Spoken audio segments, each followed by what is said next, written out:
Welcome back to opening day at Breckenridge, where the atmosphere is festive. Well, we are also celebrating a very important holiday tomorrow, and that is Veterans Day. And here to talk to me about Veterans Day and the Vail Veterans Project is Adam Fels. Good morning. Hi, Claire. Thanks for having me here today. Thanks for coming over here to Breckenridge to talk to us about it. And happy Veterans Day.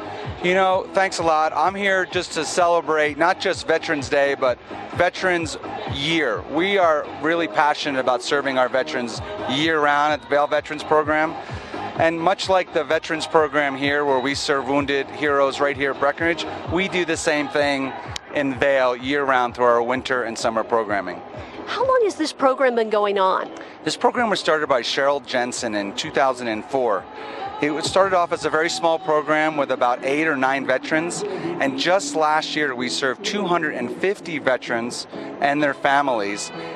It's an incredible program. We have served over 800 veterans to date. And I think that's an incredible aspect of the program, is that you include families with the veterans, because really sports, getting outdoors, those are things you want to do with your family. That's right, and a lot of our veterans really need those recreational activities to inspire them, and their families get to come out, hang out with them, and see their fathers and their wives and their partners up on a hill doing something they never thought they'd be able to do.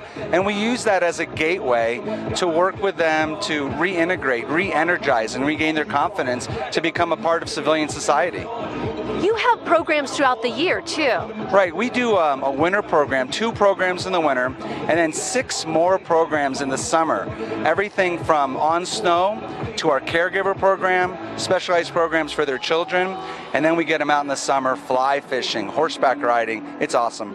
It sounds awesome. Well, how can people help? Well, the first thing I want to say is Colorado Gives Day is right now, and it goes through December 5th. And I know that not everyone wants to give to a veterans program, so wherever your heart is, whatever you're passionate about, people can just go right online, Colorado Gives Day. They can give to 2 or 3 organizations all at once, and then there's a matching program there as well, so it's pretty easy. Yeah, it really maximizes your charity giving by giving during the Colorado Gives period. Yeah, and this is the time to do it, because you really want to give before the end of the year. You get your tax break, and it's a win-win for everybody.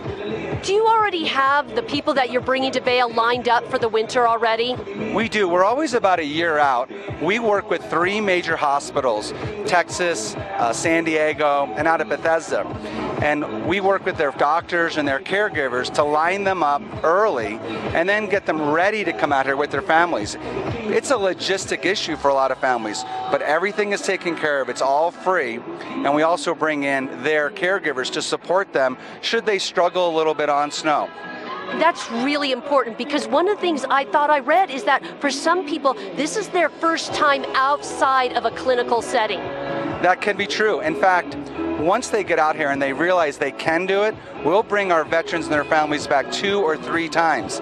And then once they get a feel for the outdoors and they're inspired, we work with Johnson & Johnson and the Human Performance Institute to support them to create a new mission. So this is a gateway for them to figure out what is their new mission, and their caregivers, what can they do to support themselves and not just be with their loved one in a caregiving setting, but taking care of themselves through yoga, nutrition, you know, making sure that everyone in the family has a new mission in life.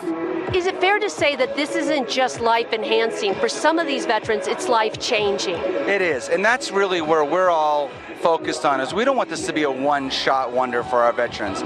These are young men and women who gave their heart and their soul, and they have a lot more to give, and they're young.